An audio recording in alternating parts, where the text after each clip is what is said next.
नमस्कार प्यारे बच्चों, आज के इस महत्वपूर्ण क्लास में आप सभी प्यारे स्टूडेंट का बहुत बहुत स्वागत है। आशा करता हूं आप सभी प्यारे स्टूडेंट बहुत ही अच्छे से होंगे और आप सभी की एग्जाम की तैयारी बहुत ही अच्छे से चल रही होगी। तो प्यारे बच्चों, आप सभी का बहुत ज़्यादा ही कमेंट्स और व्हाट्सएप पे मैसेज आने पर मैं लेकर आ चुका हूँ क्लास 12th बायोलॉजी का चैप्टर वाइज गेस क्वेश्चन। ठीक है, इसी प्रकार आप सभी को सभी सब्जेक्ट का चैप्टर वाइज गेस क्वेश्चन दिया जाएगा और जितने भी क्वेश्चन गेस बताया जाएगा आपके एग्जाम में सीधे देखने को मिलेगा। ठीक है, तो इसीलिए आप सभी हर एक क्लास को लास्ट तक देखिएगा। ठीक है, और आज जो क्लास होगी वो क्लास 12th बायोलॉजी का पहला चैप्टर जीवों में जनन का होगा। ठीक है, इसमें आपको टॉप इंपोर्टेंट गेस क्वेश्चन बताया जाएगा। ठीक है, इस चैप्टर से जितने भी क्वेश्चन आपको पूछे जाएंगे तो 100% श्योर है कि आज के क्लास से एक भी क्वेश्चन बाहर नहीं पूछा जाएगा। ठीक है, तो लास्ट तक देखिएगा प्यारे बच्चों। और सभी सब्जेक्ट का क्लास देखने के लिए आप सभी हमारे चैनल से जुड़े रहे। चैनल से जुड़े रहने के लिए आप लोग को बस एक काम करना है, चैनल को सब्सक्राइब करके बेल आइकन प्रेस करके रखना है। ठीक है, तो देखिए प्यारे बच्चों, हम लोग फर्स्ट क्वेश्चन देखते हैं। देखिए फर्स्ट क्वेश्चन आपके स्क्रीन में पूछा गया है कि मुकुलन द्वारा जनन किस में होता है। प्यारे बच्चों, मुकुलन द्वारा जो जनन होता है वो किस में होता है? पेनिसिलियम, पैरामेसियम, ईस्ट, इनमें से सभी। तो आप याद रखिएगा मुकुलन द्वारा जनन ईस्ट में होता है। ठीक है, right answer option number C हो जाएगा। नेक्स्ट दूसरा नंबर देखिए, बिना निषेचन के फल निर्माण को क्या कहते हैं? देखिए बिना निषेचन के फल निर्माण को हम लोग क्या कहेंगे? अपयुग्मन, असंग जनन, अनिषेक जनन, इनमें से सभी। तो आप याद रखिएगा जो फल बिना निषेचन के यानी फल को निर्माण करता है तो उसको हम लोग यानी अनिषेक जनन कहते हैं। ठीक है, right answer option number C हो जाएगा। जो फल बिना निषेचन के बीज का निर्माण करता है तो उसे अनिषेक जनन कहते हैं। दूसरा नंबर, तीसरा देखें, यहाँ पर तीसरा पूछा गया है उभयलिंगी प्राणी है। उभयलिंगी प्राणी कौन है? मुर्गी, सांप, ए और बी दोनों, केचुआ। तो आप याद रखिएगा ये छोटा छोटा क्वेश्चन आपको जो है ना एग्जाम में बहुत घुमाता है। ठीक है, तो आप याद रखिएगा उभयलिंगी प्राणी जो होते हैं वो केचुआ होते हैं। राइट आंसर डी हो जाएगा। नेक्स्ट 4 नंबर देखिए, निम्नलिखित में किसका परागण जल द्वारा होता है? जल द्वारा परागण किसका होता है? ओक्जेलिस, कोमेलिना, जोस्टेरा, वायोला। तो आपको अच्छे से पता है कि जोस्टेरा जल के द्वारा परागण करता है। Right answer option number C हो जाएगा। नेक्स्ट 5 नंबर देखिए, समसूत्री विभाजन होता है। प्यारे बच्चों, समसूत्री विभाजन किस में होता है? कायिक कोशिका में, जनन कोशिका में, दोनों में, इनमें से कोई नहीं। तो याद रखिएगा समसूत्री विभाजन कायिक कोशिका में होता है। राइट आंसर ए हो जाएगा। नेक्स्ट 6 नंबर देखिए प्यारे बच्चों, अगुणित कोशिकाओं के संलयन की प्रक्रिया को क्या कहते हैं? यानी अगुणित कोशिका जो हैप्लॉइड सेल है उसके संलयन की प्रक्रिया को हम लोग क्या कहेंगे? कोशिका चक्र, अर्धसूत्री विभाजन, समसूत्री विभाजन, समयुग्मन। तो आप याद रखिएगा राइट आंसर डी हो जाएगा। अगुणित कोशिकाओं के संलयन की प्रक्रिया समयुग्मन कहलाता है और ये 2 से 3 बार आपके एग्जाम में पूछा गया है। नेक्स्ट 7 नंबर देखिए, 7 नंबर सवाल पूछा गया है, जेम्यूल्स बनते हैं। जेम्यूल्स किन में बनते हैं? हाइड्रा में, स्पंज में, ईस्ट में, इनमें से सभी में। तो आप याद रखिएगा जेम्यूल्स जो है वो स्पंज में बनते हैं। राइट आंसर बी हो जाएगा। और हाइड्रा में क्या बनते हैं? तो हाइड्रा में कलिका बनते हैं, आप ये भी याद रखिएगा।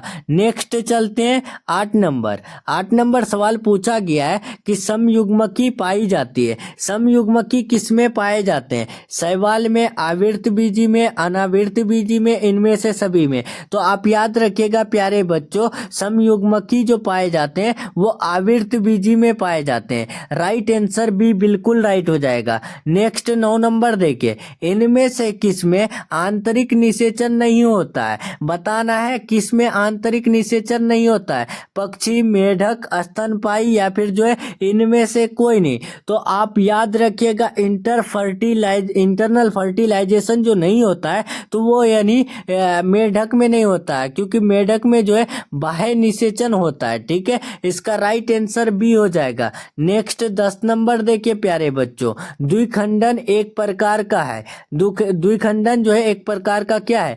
कायिक प्रवर्धन, अलैंगिक प्रजनन या फिर जो है लैंगिक जनन, इनमें से कोई नहीं। तो द्विखंडन एक प्रकार का अलैंगिक जनन है। राइट आंसर बी हो जाएगा। ध्यान रखना है, याद रखना है। नेक्स्ट 11 नंबर देखिए, निम्नांकित में कौन द्विगुणित है? प्यारे बच्चों इनमें से कौन डिप्लॉयड है? बताइए आप सभी प्यारे स्टूडेंट, जितने भी स्टूडेंट देख रहे हैं आप लोग लाइव चैट कमेंट बॉक्स में आंसर देते चलिए। द्विगुणित की बात किया है तो right answer option number D हो जाएगा, युग्मनज। ठीक है, पराग और अंड जो है ये अगुणित होते हैं। ठीक है, यानी हैप्लॉइड होते हैं। राइट आंसर यहाँ पर देखिए डी हो जाएगा, युग्मनज। ठीक है, नेक्स्ट चलते हैं 12 नंबर, अंड पर्जक निम्नांकित में कौन है? सबसे पहले तो आपको ये जानना जरूरी है कि अंड पर्जक किसे कहते हैं। तो अंडा देने वाले प्राणी को हम लोग क्या कहते हैं? अंड पर्जक कहते हैं। तो आप लोग बताइए, इनमें से 4 ऑप्शन दिया हुआ है तो कौन कौन अंडे देते हैं? बताइए। अंडा देने वाले प्राणी अंड पर्जक कहलाता है, ध्यान रखिएगा, याद रखिएगा। और अंडा जो देते हैं, सांप भी देते हैं, मगरमच्छ भी देते हैं, मुर्गी भी देते हैं। और तो राइट आंसर क्या होगा? इनमें से सभी हो जाएगा। राइट आंसर डी हो जाएगा, इनमें से सभी। नेक्स्ट 13 नंबर सवाल देखिए, इनमें यानी द्विखंडन किस में पाया जाता है? द्विखंडन पूछा है, बाइनरी फिजन जो पाए जाते हैं वो किस में? जलकुंभी में, कमल में, अमीबा में या फिर यानी सर्प में? तो आप याद रखिएगा प्यारे बच्चों, द्विखंडन जो पाए जाते हैं वो यानी अमीबा में पाए जाते हैं। Right answer option number C हो जाएगा। और किस में पाए जाते हैं? तो पैरामेशियम में पाए जाते हैं। आप ये सब याद रखिएगा अच्छे से। किसमें अमीबा और पैरामेशियम में द्विखंडन पाया जाता है। और 2023 में कैसे पूछा गया था कि अमीबा और पैरामेशियम में कैसा द्विखंडन पाया जाता है? तो अनुप्रस्थ द्विखंडन पाया जाता है। आप ये भी याद रखिएगा अच्छे से। नेक्स्ट चलते हैं 14 नंबर, बिना निषेचन के फल बनाने की प्रक्रिया को क्या कहते हैं? अब यहाँ पर पूछ दिया है कि बिना निषेचन के फल बनाने की प्रक्रिया को क्या कहेंगे? तो पार्थेनोकार्पिक कहेंगे। ठीक है, राइट आंसर बी हो जाएगा। और ये क्वेश्चन आपको सब्जेक्टिव में पूछा गया है 2023 में ही कि पार्थेनोकार्पिक किसे कहते हैं? तो बिना निषेचन के फल बनाने की प्रक्रिया पार्थेनोकार्पिक कहलाता है। नेक्स्ट चलते हैं 15 नंबर, द्विनिषेचन किस में पाया जाता है? बताइए, द्विनिषेचन किस में पाया जाता है? आवृत बीजी में, अनावृत बीजी में, टेरिडोफाइट्स में या फिर ब्रायोफाइट्स में? तो द्विनिषेचन अनावृत बीजी में पाए जाते हैं। राइट आंसर बी हो जाएगा।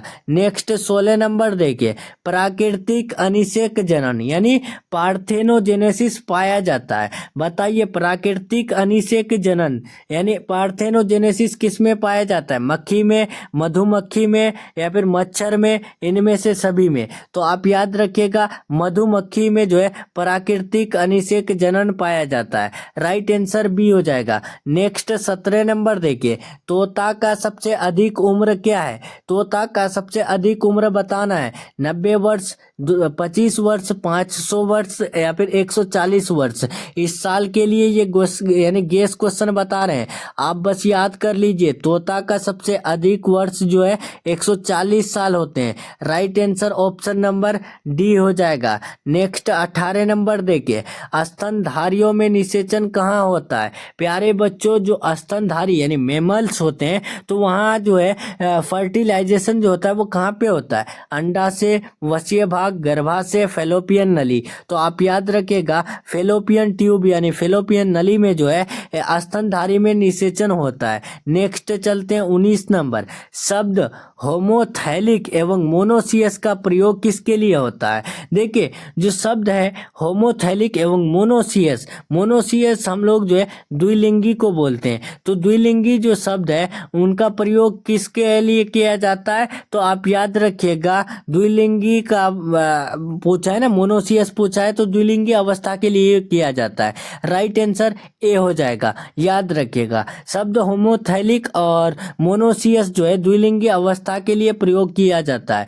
नेक्स्ट 20 नंबर देखिए, 20 नंबर पूछा गया और ये आपका लास्ट क्वेश्चन रहेगा, ठीक है, कि शल्ककंद का उदाहरण है। प्यारे बच्चों, शल्ककंद का उदाहरण कौन है? अदरक, दूब घास, प्याज, आलू। तो आप याद रखिएगा शल्ककंद का उदाहरण वो है प्याज, ठीक है। Right answer option number C हो जाएगा। अदरक किसका उदाहरण है? तो अदरक जो है परकंद का उदाहरण है, आप याद रखिएगा, ठीक है। तो चलिए प्यारे बच्चों, यहाँ पर मैं आप सभी को पहला चैप्टर का टॉप 20 गेस क्वेश्चन बता दिया, ठीक है। ये 20 क्वेश्चन आपके एग्जाम में यानी इनसे 2 से 4 मार्क्स का क्वेश्चन आएंगे तो आएंगे ही, ठीक है। तो इसलिए आप सभी अच्छे से एक बार और देख लीजिएगा बाद में, ठीक है। तो चलिए प्यारे बच्चों, हम लोग का क्लास जो यहीं तक रहने वाला है। और हाँ, फ्री पीडीएफ के लिए टेलीग्राम चैनल जरूर ज्वाइन कर लीजिएगा। और आप सभी को पीडीएफ कोर्स लेना है 100% लर्ने वाला सब्जेक्टिव और ऑब्जेक्टिव क्वेश्चन, तो इस नंबर में कॉल मैसेज करके आप ले सकते हैं, ठीक है। तो चलिए प्यारे बच्चों, मिलते हैं हम लोग नेक्स्ट क्लास में नेक्स्ट टॉपिक के साथ। तब तक के लिए अपना ख्याल रखें, अपना स्टडी जारी रखें। Take care, thanks for watching, bye.